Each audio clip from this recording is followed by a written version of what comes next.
Hello, this is Bible Reviews Aussie style. My name is Stephen.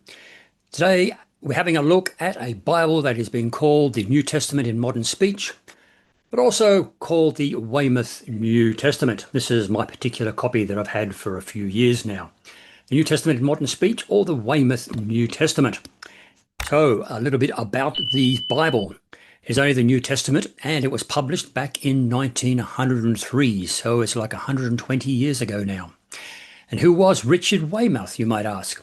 Well, he was a noted linguist, a New Testament scholar, and he was born at Devonport near Plymouth in southwest England back in October the 26th, 1822.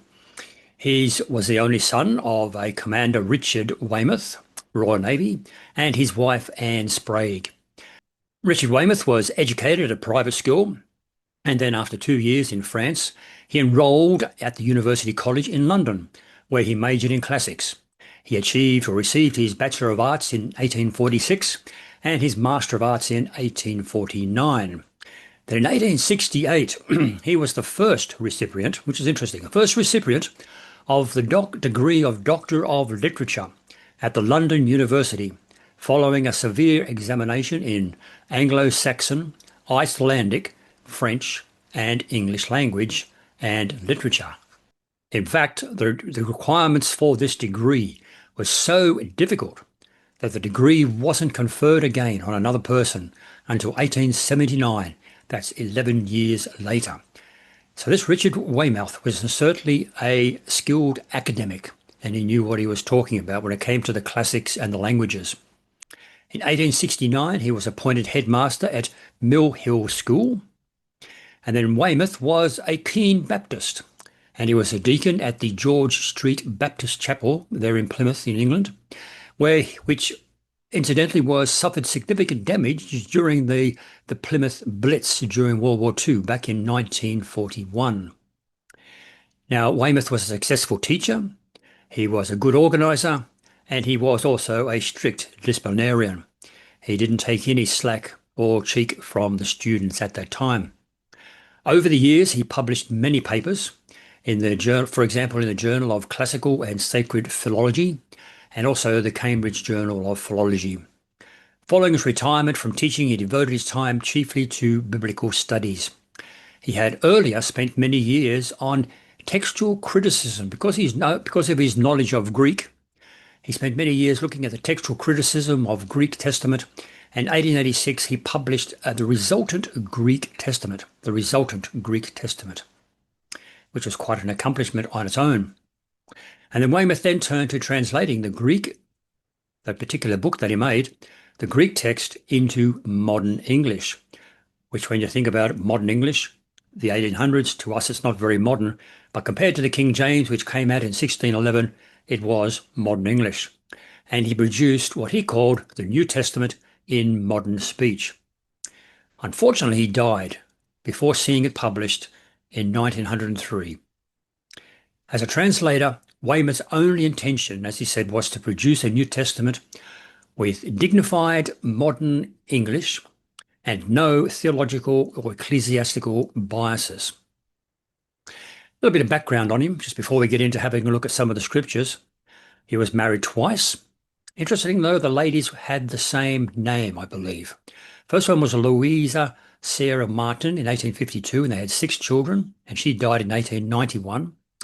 Shortly afterward, he married another lady called Louisa Salter, who went on to survive him. And he died in December 27, 1902, as I said, the year before his Bible was published. And he's buried at Brentwood in England. During his life, it's interesting to note that while he's producing his Greek New Testament and also this English New Testament, there were other Bibles which we've covered before in the past, which were also being published in England and America as well. Ones such as Webster's Revision, Young's Literal Translation, Julia E. Smith Parker Translation, Revised Version, the Darby Bible, American Standard Version, and the Emphasized Bible, which came out, I believe, around the year that he passed away. What king or queen was Weymouth alive during the reign of? the one that a lot of people know about, Queen Victoria. She was a strong woman. She influenced Great Britain and around the world at that time. And during the life of Weymouth, under the rule of Queen Victoria, Great Britain achieved great wealth, great power as it expanded its empire around the world, with rapid advances in science and industry and the arts and politics and social reforms. And when you think of Queen Victoria, think of the Victorian era, you always think of the Industrial Revolution, all those amazing creations that they made during that time. But we're getting off topic. Let's have a look then at some of the passages that Weymouth translated into English. First of all, John chapter 1, verses 1 to 5. In the beginning was the Word, and the Word was with God, and the Word was God. He was in the beginning with God. All things came into being through him, and apart from him nothing that exists came into being. In him was life, and the life was the light of men. Ephesians 5, 1 to 4. Therefore be imitators of God as his dear children, and live and act lovingly, as Christ also loved you and gave himself up to death on our behalf, as an offering and a sacrifice to God, yielding a fragrant odour. But fornication and every kind of impurity or covetousness, let them not even be mentioned among you, for they ought not to be named among God's people. Avoid shameful and foolish talk and low jesting. They are all alike disreputable, and in place of these give thanks. For be well assured that no fornicator or immoral person, no money grubber, or in any other words idol worshipper, has any share awaiting him in the kingdom of Christ and of God. And finally, Revelation chapter 1, verses 12 to 18.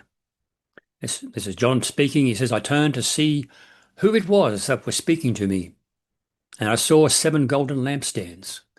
And in the center of the lampstands, someone resembling the Son of Man, clothed in a robe which reached to his feet, and with a girdle of gold across his breast.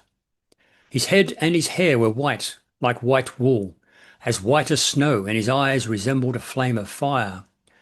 His feet were like silver bronze when it is white hot in a furnace, and his voice resembled the sound of many waters. In his right hand he held 7 stars, and a sharp 2-edged sword was seen coming from his mouth, and his glance resembled the sun when it is shining with its full strength. When I saw him, I fell at his feet as if I were dead, but laid his right hand upon me and said, Do not be afraid. I am the first and the last and the ever-living one. So as you can see from those 3 familiar passages, Weymouth translated the Greek into a form of English that's easy to read, and as we'll see shortly, was more of a literal translation, but an easier way of actually reading it. The New Testament in modern speech is not simply the same as any other later major translation. In style, it anticipates that dynamic or thought for thought or idiomatic English of versions such as the New English Bible, the Revised English Bible, and the New International Version. And in a few verses, it comes strikingly close to some latter renderings while remaining distinct in wording.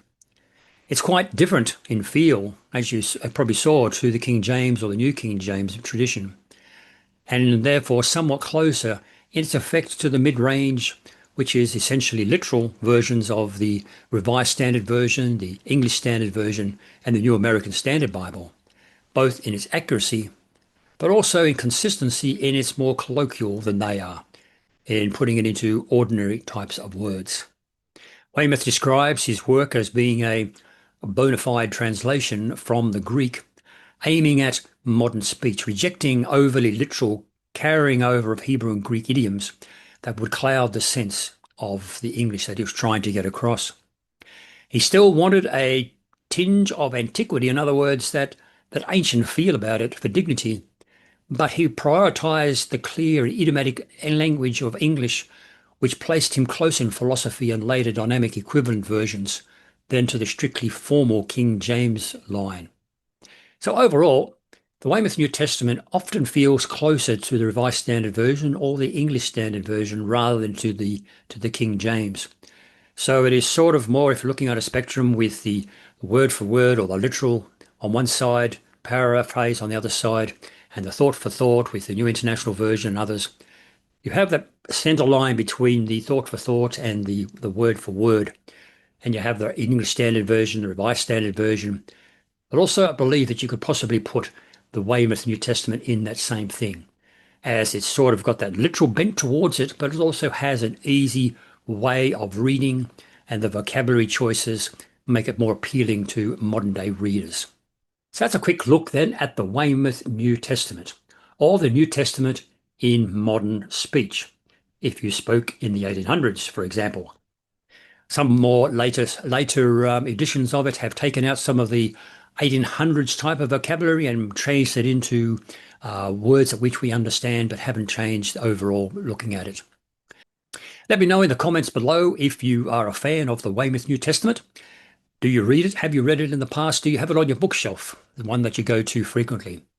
If you did like this video, please like and subscribe so more people may see it. And until next time, God bless.